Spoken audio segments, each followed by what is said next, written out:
Guys, welcome back to my channel. ये knowing our numbers के 6th part है। अगर आपने इसके प्रीवियस पार्ट्स नहीं देखे तो मैं उसके लिंक्स डिस्क्रिप्शन बॉक्स में डाल दूंगी, आप उसको ज़रूर देखिए। तो शुरू करते हैं आज का क्लास। सपोज़ हमारे घर में अब एक पार्टी है, तो हम क्या करते हैं, पार्टी का नाम सुनते ही सबसे पहले हम एक गेस्ट लिस्ट बनाना शुरू कर देते हैं कि किस किस को बुलाना है। फिर उसी के हिसाब से हम क्या करते हैं, खाने पीने का अरेंजमेंट करते हैं। सपोज़ हमारे गेस्ट लिस्ट में 15 मेंबर्स या फिर 16 मेंबर्स का नाम है, तो क्या हम एग्जैक्टली 16 मेंबर्स का ही खाना बनाते हैं? नहीं, हम क्या करते हैं, हम एक एस्टिमेशन करते हैं, एक अंदाज़ा लगाकर 20 या फिर 25 या फिर 30 मेंबर्स का खाना बनाते हैं, ताकि अगर कुछ लोग एक्स्ट्रा आ जाएं तो हम उसी में खाना एडजस्ट कर सकें। उसी तरह हमारे कंट्री की जो फाइनेंस मिनिस्टर हैं, वो हर साल एक बजट पास करते हैं, जिसमें टूरिज़्म के लिए कुछ पैसा होता है, एजुकेशन के लिए कुछ पैसा, डिफेंस के लिए कुछ, इसी तरह अलग अलग डिपार्टमेंट के लिए कुछ कुछ पैसा वो डिवाइड कर देते हैं। सपोज़ हमारा इस साल एजुकेशन में 34,24,30,498 रुपीज़ का खर्चा है, तो क्या वो एग्जैक्टली उतना ही अमाउंट का बिल पास करेंगे? नहीं, वहाँ भी वो क्या करते हैं, एक एस्टिमेशन करके एक राउंड फिगर निकालते हैं, एक राउंड नंबर निकालते हैं। जैसे कि सपोज़ हमारा इस साल 34 करोड़ का खर्चा है एजुकेशन में, तो वो क्या करते हैं, एस्टिमेट करके, अंदाज़ा करके, राउंड ऑफ करके उसको क्या कर देते हैं, 40 करोड़ या फिर 50 करोड़ का बिल पास करते हैं। इसी को कहते हैं राउंडिंग ऑफ।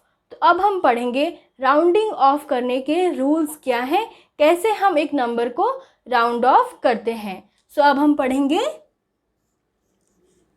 Rounding off. अब हम राउंडिंग ऑफ के कुछ बेसिक रूल्स के बारे में जानेंगे।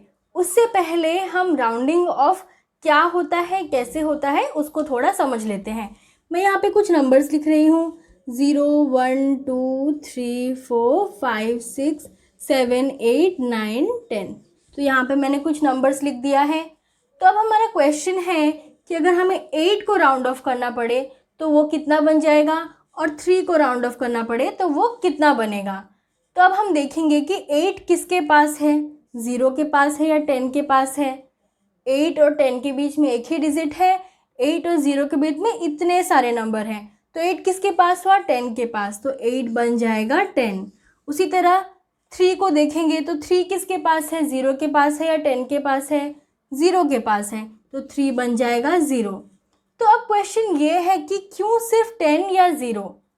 3 के पास तो 2 भी है, 4 भी है, उसी तरह 8 के पास 7 भी है, 9 भी है, तो हमने क्यों 10 और 0 को ही ओनली कंपेयर किया, क्यों बाकी डिजिट्स को नहीं देखा? 0 का मतलब क्या होता है? 0 का मतलब है राउंड, यानी कि गोल, कुछ ऐसे दिखता है। तो इसीलिए हम राउंडिंग ऑफ में 0 का यूज़ करते हैं, आइदर प्रीवियस नंबर का 0 या फिर नेक्स्ट नंबर का 0। ये प्रीवियस नंबर का 0, नेक्स्ट नंबर का 0 क्या है, अब हम उसी को देखते हैं। सपोज़ हम यहाँ लिखते हैं 24, हमें अब 4 को, अब इसको हमें राउंड ऑफ करना है, फिर देखना है कि ये टोटल नंबर क्या बनता है। तो 4 किसके पास है, 0 के पास है या 10 के पास है, 0 के पास है, तो फिर ये बन गया 20। 4 और 0 के बीच में 1, 2, 3 डिजिट था, 4 और 10 के बीच में 1, 2, 3, 4, 5 डिजिट, यानी कि 4 0 के पास था, तो ये बन गया 20। उसी तरह अब हम लेंगे 29, तो 9 किसके पास है, 10 के पास है या 0 के पास है, 10 के पास है, तो ये बन जाएगा 30। अब आप बोलोगे कि ये 2, 1, 0 क्यों नहीं बना, क्योंकि 10 बनना चाहिए 9 को, 4 तो 0 बन गया, 9 क्यों नहीं 10 बना। अब 29 और 210 में कितना डिफरेंस है, हम क्या ढूंढ रहे हैं, नियरेस्ट वन ढूंढ रहे हैं, राइट। 29 2 डिजिट का नंबर है, 210 3 डिजिट का नंबर है। Is it near? No, very far. So हमको एक नियरेस्ट नंबर ढूंढना है। 29 30 से नियरेस्ट है, क्योंकि उसमें एक ही नंबर का डिफरेंस है, तो 29 बन गया हमारा 30, यानी कि ये था प्रीवियस 0, ये था नेक्स्ट 0। 24 प्रीवियस नंबर बन गया, फिर उसमें 0 आया, 29 30 बन गया, जो कि नेक्स्ट नंबर का 0 आया। राउंड ऑफ जिस भी नंबर को किया जाता है उसमें 0 आएगा, it's compulsory, either previous number का 0 और नेक्स्ट नंबर का 0। अब हम जानेंगे कुछ बेसिक रूल्स राउंड ऑफ करने के लिए। हम यहाँ पे लिख रहे हैं 1 2 3 4।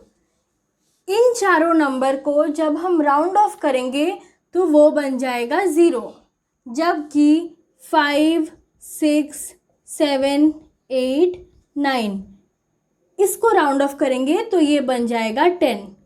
फॉर एग्ज़ाम्पल हम यहाँ पे 21 लेते हैं तो वो भी 20 बनेगा, 22 लेंगे तो वो भी 20 बनेगा, 23 लेंगे तो वो भी 20 बनेगा, 24 लेंगे तो वो भी 20 बनेगा। उसी तरह हम अगर यहाँ पे देखें तो 25 लेंगे तो वो 30 बनेगा, 26 भी 30, 27 भी 30, 28 भी 30 और 29 भी 30। अब हम डिफरेंट प्लेसेस को राउंड ऑफ करके देखेंगे कि हमको क्या रिजल्ट मिलेगा। अब तक जो हम कर रहे थे वो था वंस प्लेस, यानी कि 24 में 4 जो था वंस प्लेस में था, हमने उसे राउंड ऑफ किया और हमको 20 मिला। उसी तरह अब हम 10th प्लेस, 100 प्लेस और 1000 प्लेस को भी राउंड ऑफ करके देखेंगे। पहले हम 10th प्लेस का एग्जाम्पल लेते हैं। सपोज़ मैंने यहाँ पे एक नंबर लिया 243, 3 इसमें वंस प्लेस है, 4 यहाँ पे 10th प्लेस है, तो हमें 4 को राउंड ऑफ करना है। 4 किसके पास है, 0 के पास या 10 के पास, 0 के पास, तो ये नंबर बन जाएगा 200। उसी तरह एक और एग्जांपल लेते हैं। Suppose we take 97। ओके, 9 यहाँ पे किसके करीब है, 7 यहाँ पे 1 प्लेस में है, 9 यहाँ पे 10th प्लेस में है। 9 किसके करीब है, 10 के करीब है, या फिर 0 के करीब है, 10 के करीब है, तो ये हमारा बन जाएगा 100। यानी कि ये हमारा प्रीवियस 0 बन गया, ये हमारा नेक्स्ट 0 बन गया। इसी तरह अब हम 100 प्लेस को राउंड ऑफ करके देखते हैं। सपोज यहाँ पे एक एग्जांपल लेते हैं 547। ओके, 7 यहाँ पे वंस प्लेस है, 4 यहाँ पे 10th प्लेस है, 5 यहाँ पे 100 प्लेस है। तो 5 किसके करीब है, यानी कि 5 को अगर हम राउंड ऑफ करेंगे तो हमें क्या मिलेगा, 10 मिलेगा, तो ये नंबर बन जाएगा 600। उसी तरह हम अगर लेंगे सपोज 2439। ओके, 9 हमारा कौन सा प्लेस में है, वंस प्लेस, 3 10th प्लेस, 4 जो है 100 प्लेस में है, तो हमें अभी इसको राउंड ऑफ करना है। तो 4 किसके करीब है, 0 के करीब, तो ये नंबर बन जाएगा 2000।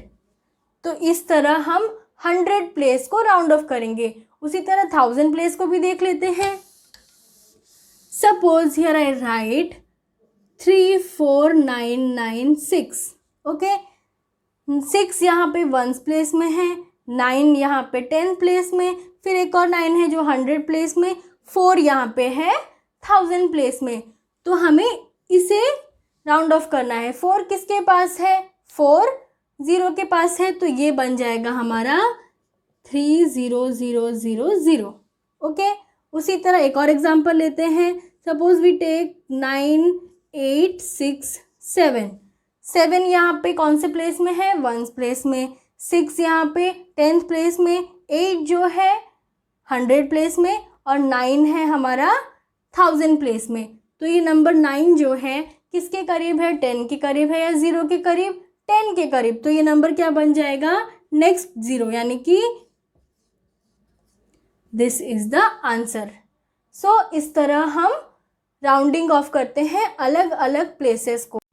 अब हम देखते हैं कि इसी राउंडिंग ऑफ को हम कैलकुलेशंस में डाल के कैसे यूज़ कर सकते हैं। सपोज एक क्वेश्चन दिया गया है हमको 5429 प्लस 6928, हमें इसको ऐड करना है। तो हम क्या करेंगे, कैसे राउंड ऑफ करके इसको ऐड करेंगे। तो पहले हम क्या करेंगे, इंडिविजुअली दोनों को राउंड ऑफ कर लेंगे। अब हमको यहाँ पे दिया नहीं गया है कि हम किस प्लेस को राउंड ऑफ करें, तो हम क्या करेंगे, सपोज हमने इसको ले लिया। ओके, यहाँ पे क्या है 5429, 5429, यानी कि ये पहले हम इस प्लेस को राउंड ऑफ करते हैं, तो ये 9 है। 9 क्या है, किसके करीब है, 10 के करीब है, तो ये क्या बन जाएगा 5430। पर ये नंबर अब भी हमारे लिए बहुत कॉम्प्लिकेटेड है, बहुत बड़ा है, हम इसको इतना जल्दी ऐड नहीं कर सकते। तो फिर हम अब इस प्लेस को छोड़ के फिर हम इस प्लेस में आएंगे, यानी कि 10th प्लेस में आएंगे। 10th प्लेस में हमारा क्या दिया है, 2 लिखा है, तो 2 है हमारा। 2 किसके करीब है, 0 के करीब है। 10 के करीब है, 0 के करीब, तो फिर क्या बन गया 5400। फिर भी हमारा थोड़ा कॉम्प्लिकेटेड, हम इसको और भी सिंपल कर सकते हैं। तो फिर हम अब इसमें जाएंगे 4 में। 4 हमारा कौन से प्लेस में है, 100 प्लेस में है। फिर अब हम देखेंगे कि 4 किसके करीब है, 10 के करीब है या 0 के करीब, 0 के करीब, तो ये बन गया हमारा 5000। उसी तरह अब हम इसको देखते हैं, 8 है। 8 को अगर हम करेंगे तो क्या बनेगा, ये बन जाएगा 6930। नेक्स्ट नंबर बन गया फिर उसका। फिर अब हम इसको छोड़ के इस पे जाएंगे तो क्या बन जाएगा 6900। फिर इस पे आएंगे तो ये बन जाएगा 7000। अब ये इतना सारा 0000 है, तो हमारे लिए ये कैलकुलेट करना बहुत ईजी हो गया। तो अब हम इसको ऐड कर लेते हैं, 5000 प्लस 7000, तो ये बन गया हमारा 0000000 5 प्लस 7 12000। तो ये हमारा रिजल्ट कितना इजीली मिल गया। अब हम एक्चुअल में इसको कैलकुलेट करके देखते हैं कि क्या ये हमारा 12000 के पास है या नहीं। तो अब हम इसको एक्चुअल में प्लस करके देखते हैं कि ये हमारा है 5429 plus 6928, this is 17, 2 plus 2 4 plus 1 5, 4 plus 9 13, 6 plus 5 11 and this is 12. So this is 12357, यानी कि ये 12000 के करीब है। आ गया हमारा रिजल्ट, नियरेस्ट नंबर हमको मिल गया। उसी तरह हम एक और एग्जांपल लेते हैं। सपोज अब हम यहाँ पे लिखते हैं, अब हम एक सब्ट्रैक्शन करके देखते हैं। हमें क्वेश्चन दिया गया है 629 माइनस 4396। ओके, ये हमारा क्वेश्चन है। अब हम इसको करके देखते हैं इंडिविजुअली, वैसे ही हम इसको राउंड ऑफ करेंगे। 629 को हम ले लेते हैं 600, इसको ले लेते हैं 396 को ले लेते हैं 400, हमने इसको राउंड ऑफ कर लिया। अब हम इसको माइनस करेंगे तो क्या मिला 200। अब हम देखते हैं कि जो रियल रिजल्ट है वो इसके पास है या नहीं। तो ये है 629, ये 396, 9 माइनस 6 3, 2 माइनस 9 नहीं होगा, तो ये हो गया हमारा 5, ये 12, 12 माइनस 9 3, 5 माइनस 3 2, 233, 200 के नियर है हमारा। तो ये हमारा इस तरह से हम एक वैल्यू को एक अप्रॉक्सीमेट वैल्यू तक ला सकते हैं। राउंडिंग ऑफ करने के बाद हम किसी भी कैलकुलेशन को एक अप्रॉक्सीमेटली, यानी कि पास नियर टू इट हम इसको ला सकते हैं। अब हम मल्टीप्लाई करके भी एक एग्जांपल देख लेते हैं। सपोज आई राइट 256 इंटू 11, तो इसमें हम क्या करेंगे, पहले हम इंडिविजुअली इसको भी राउंड ऑफ करेंगे। 256 बन गया 300 और 11 बन गया 10, तो रिजल्ट हो गया 3000। अब हम बिना राउंड ऑफ किए इसको मल्टीप्लाई करके देखते हैं कि क्या रिजल्ट निकलता है, और जो रिजल्ट निकलता है वो 3000 के नियर है या नहीं। तो I am writing here 256 into 11, this is 256, 256, this will become 6182, this is 2816। तो हमारा जो रियल रिजल्ट है वो है 2816। तो क्या 2816 3000 के करीब है? Yes, it is approximately nearer to 3000। So हमें इससे पता चला कि जब भी हम राउंड ऑफ करते हैं या राउंड ऑफ करके कोई भी कैलकुलेशन करते हैं तो हमें अप्रॉक्सीमेटली सेम रिजल्ट मिल जाता है। इसी के साथ हमारा राउंडिंग ऑफ यहीं पे ख़त्म होता है। अब हम चलते हैं एक और टॉपिक की तरफ। उससे पहले एक छोटा सा एग्जाम्पल लेते हैं। सपोज 2 बच्चे हैं, राम और राहुल। राम ने भी कुछ कॉपी खरीदा और राहुल ने भी कुछ कॉपी खरीदा। हम यहाँ लिखते हैं राम और यहाँ लिखते हैं राहुल। ओके, तो राम ने खरीदा 10 कॉपी, ₹3 ईच, उसी तरह राहुल ने भी कुछ कॉपी खरीदा, उसने 20 कॉपी खरीदा जहाँ पे हर कॉपी का रेट था 5 रुपये। तब हमारा क्वेश्चन है कि टोटल कितना पैसा खर्च हुआ। तो हम इसके लिए क्या करेंगे, कैलकुलेट करेंगे। चलो कैलकुलेट करते हैं। तो क्या करेंगे हम 10 इंटू 3 प्लस 20 इंटू 5 करेंगे। अब हम इसको कैलकुलेट करेंगे तो हमको रिजल्ट मिल जाएगा कि हमारा टोटल कितना पैसा खर्च हुआ। तो चलो कैलकुलेट करते हैं। तो ये बन गया हमारा 30 प्लस 20 इंटू 5, फिर ये हो गया हमारा 50 इंटू 5, ये बन गया हमारा 250। तो इस हिसाब से हमारा 250 रुपीज़ खर्च हुआ। पर एक और बच्चे ने एक अलग तरीके से कैलकुलेट किया और उसको अलग आंसर मिला। चलो देखते हैं कि उसने क्या किया। 10 into 3 30 plus 20 into 5 100 is equals to 130। तो उसका 130 रुपीज़ खर्च हुआ, पर हमने जो कैलकुलेट किया उसमें मिला 250 रुपीज़। तो दोनों डिफरेंट कैसे हुआ? हमने भी तो वही कैलकुलेशन किया, वही नंबर को लेके कैलकुलेट किया, तो डिफरेंट क्यों हुआ और सही आंसर क्या है? कितना कंफ्यूजिंग है। इसी कंफ्यूजन को दूर करने के लिए हम यूज़ करेंगे ब्रैकेट्स का। ब्रैकेट को यूज़ करने से हमारा कंफ्यूजन दूर हो जाएगा। चलो देखते हैं हम इसी कैलकुलेशन को ब्रैकेट यूज़ करके करते हैं। तो इसको हमने पूरा मिटा दिया। तो हमारा क्वेश्चन था कि टोटल कैलकुलेशन, टोटल हमारा कितना पैसा खर्च हुआ। तो राम ने 10 कॉपी खरीदा, ईच कॉपी का रेट था 3। तो राम का कितना खर्च हुआ? 10 इंटू 3, इसको डाल दिया हमने एक ब्रैकेट में। फिर क्या करेंगे, फिर एक प्लस का सिंबल देंगे। फिर इसने क्या किया, 20 कॉपी खरीदा, हर कॉपी का रेट था 5, अब डाल दिया ब्रैकेट। तो अब क्या करना है, पहले हमको हमेशा पहले ब्रैकेट के अंदर का कैलकुलेशन ख़त्म करना है। तो पहले उसको करते हैं। 10 इंटू 3 30 प्लस 20 इंटू 5 100। उसके बाद अब हम इसको कैलकुलेट करेंगे। तो ये क्या बन गया, 30 प्लस 100 130। तो हमारा टोटल इतना पैसा खर्च हुआ। तो हमेशा हमें ब्रैकेट का यूज़ करना है ताकि हम कंफ्यूज भी नहीं होंगे और हमारा आंसर सही मिले। इस ब्रैकेट के हेल्प से हम बड़ा बड़ा कैलकुलेशन भी बहुत इजीली कर सकते हैं। पहले हम इसके एक छोटा सा एग्जांपल लेते हैं। Suppose I right 109 into 7। तो कैसे करेंगे हम इसको इजीली कैलकुलेट? पहले क्या करेंगे, हम इसको एक्सपांड कर देंगे।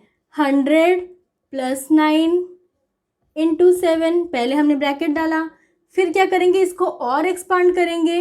100 इंटू 7 प्लस 9 इंटू 7। अब हमको इजीली आंसर मिल जाएगा। 7 into 100 700 plus 9 into 7 63 is equals to 763। तो देखो कितना इजीली हमको इसका रिजल्ट मिल गया। अब हम इसका एक और एग्जांपल लेके देखते हैं कि कैसे हम ब्रैकेट के थ्रू इजीली कैलकुलेशन कर सकते हैं। सपोज हम यहाँ पे लेते हैं 109 इंटू 12। तो इसको भी हम क्या करेंगे, वैसे ही एक्सपांड करेंगे। पहले 100 प्लस 9 इंटू 12, फिर जैसे वहाँ पे किया था यहाँ भी वैसे ही करेंगे। 100 इंटू 12 प्लस 9 इंटू 12। अब क्या करेंगे, हम इसको और ज़्यादा एक्सपेंड कर सकते हैं। वो क्या करेंगे, अब यहाँ पे हमें 2 ब्रैकेट लगाने की ज़रूरत है। तो हम इसको ऐसे नहीं लगा के एक और ब्रैकेट लगाएंगे, वो है स्क्वायर ब्रैकेट। तो हम यहाँ पे लगाते हैं स्क्वायर ब्रैकेट, फिर लिखेंगे 100 इंटू 10 प्लस 2। तो यहाँ पे हमारा नॉर्मल ब्रैकेट है और यहाँ पे हमारा स्क्वायर ब्रैकेट। उसके बाद फिर लिखेंगे क्या, 9 इंटू 10 प्लस 2। फिर हम अब इसको ओपन करेंगे, एक्सपांड करेंगे। 100 इंटू 10 प्लस 100 इंटू 2। फिर यहाँ पे क्या करेंगे, फिर प्लस 9 इंटू 10 प्लस 9 इंटू 2। अब हम इसको कैलकुलेट करते हैं। 100 इंटू 10 हो गया 1000। फिर ये हो गया 100 into 2 200 plus 9 into 10 90 plus 9 into 2 18। अब हमको सिंपली इसे ऐड करना है।